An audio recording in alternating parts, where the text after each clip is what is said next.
But so, RC, as you watched that game yesterday, was the greater concern Dak or the defense? It's the defense, because the defense hasn't proven to us that they can stop people consistently. They're averaging 6 yards per play. That's 28th in the NFL. Really? But what they're doing is turning the football over. But here's what happens when you don't do those things, when you can't stop people and when you don't turn the football over and your offense isn't bailing you out. This is how it can look for the Dallas Cowboys. The thing I felt good about after the Minnesota Vikings game was that they played stingy defense. They made blades of grass hard to gain. They didn't do that yesterday. They didn't do that in the run, and they gave up big plays in the pass. Javonte Williams goes for over 100 yards. Teddy Two Gloves looks like Teddy Too Good against the Dallas Cowboys. And when you have a day like that, it makes all the other deficiencies glaring for this team. And so defensively, they have to get better, because that was the reason I thought they could have an inside track to the NFC Championship, but playing like this, they cannot.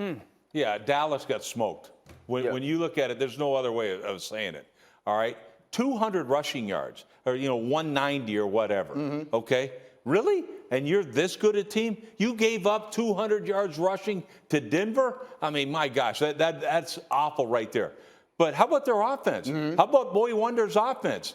Here he goes. 160 yards of offense. 160 yards offense until the last 2 drives of the game. So you got destroyed. Were you playing the Orange Crush defense? Did I see Reuben Carter in there playing those?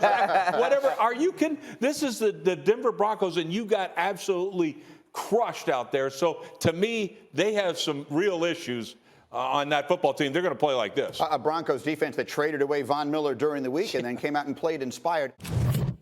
If I'm teams watching this Cowboys defense, RC, I agree with you about the takeaways. But you're going, hey, can we run the football against them? Yeah, let's put tight ends on the field. If they're not going to match us, you stay committed to it, and that's how you get beat up at the line of scrimmage. I feel like this is the question that a lot of football fans will have today. On a day where so many good teams looked bad, we're going to get through all of them, but I mean Buffalo and the Rams and so many teams we think are good look bad. That Dallas performance from their defense yesterday, was that just one of those days, or was it, to the point I think Dan is making, a recipe for what other teams are going to do to them going forward? Well, I think it's a recipe, but I don't necessarily think that it's new, right? This isn't the first time we've seen teams have success against the Dallas Cowboys. Now, to match personnel in that way, if you watch this team, they play what's like kind of like a Buffalo package, right? Yeah. Where they'll move J.K. Jerron Kearse into the box. Right now, you're bringing Donovan Wilson in as well, and you have DeMontre Casey as the free safety. That's the way that they decided to play football. Even in their base packages, Keanu Neal is sometimes the wheelbacker or the dime backer. So they've played small the entire season. The thing that you have to realize is with this defense, other than the Minnesota Vikings, they haven't really stopped people. What they've done is have timely turnovers, and you have Trayvon Diggs, who was on a tear early on this season. This is what the Dallas Cowboys are probably going to be for the rest of the season defensively, so they have to learn to play complementary football. That's a good point. Well, yeah, Dallas, that defense is set up to have the lead. That's how they have. They're smaller. Randy Gregory's a smaller guy, a dominant pass rusher. They got great athletes out there, but they need to get a lead. And they really haven't been bullied the way they were in this game. And to me, that's how you beat this football team. You bully them. I think that's the point.